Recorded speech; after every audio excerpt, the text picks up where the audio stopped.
In the mountains of northern Japan, there exists an inn where travelers come not for shelter, but for something they've lost. The innkeeper's name was Tomoe.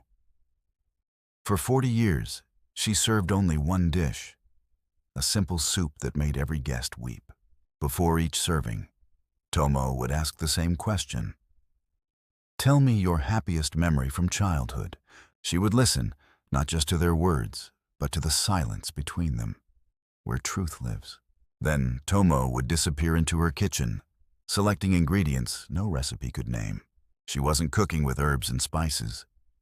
She was cooking with scent.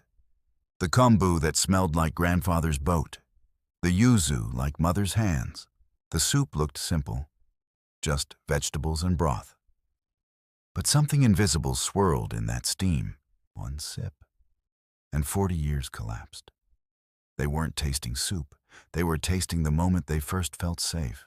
Night after night, strangers would cry at her tables. Not from sadness, from remembering what joy felt like. Then, one autumn evening, a food critic arrived. Daniel Hutchins, a man who'd spent his life destroying what he couldn't understand. He looked at the weeping guests with contempt. "I'm here to expose this charade," he announced, notebook ready. Tomoe knelt before him and asked her question. "What is your happiest memory?" Daniel's face hardened. "I don't have one. Just bring the soup." Tomoe returned to her kitchen. But this time, she added nothing special. No memories to unlock, just vegetables. She placed the bowl before him. The steam rose clear and ordinary. No shimmer, no magic. Daniel tasted. He waited. He tasted again. Nothing. His face twisted with rage. "This is just vegetable soup," he shouted. "There's nothing here. You're a fraud." Tomoe stood slowly. Her voice was gentle, but her words cut deep. "You are the first person in 40 years to taste only vegetables. This soup doesn't create memories," she continued. "It unlocks them. Your happiness is buried so deep, even my soup cannot find it." For 1 second, something cracked behind his eyes. Then he rebuilt the wall and fled into the night. The inn fell silent except for the sound of the door slamming and the wind outside. 7 days later, Daniel returned, not as a critic, as a broken man standing in the rain.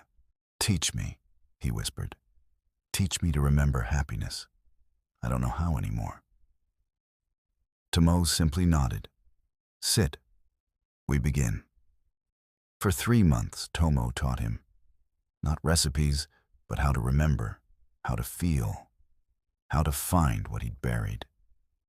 And one morning, as he stirred the pot, a memory surfaced. His mother's garden, the smell of mint. And Daniel smiled for the first time in 30 years. The critic became a keeper. He opened his own inn. Then another opened, and another. One question, asked with love, spread across the world. 247 inns where people learned to remember joy.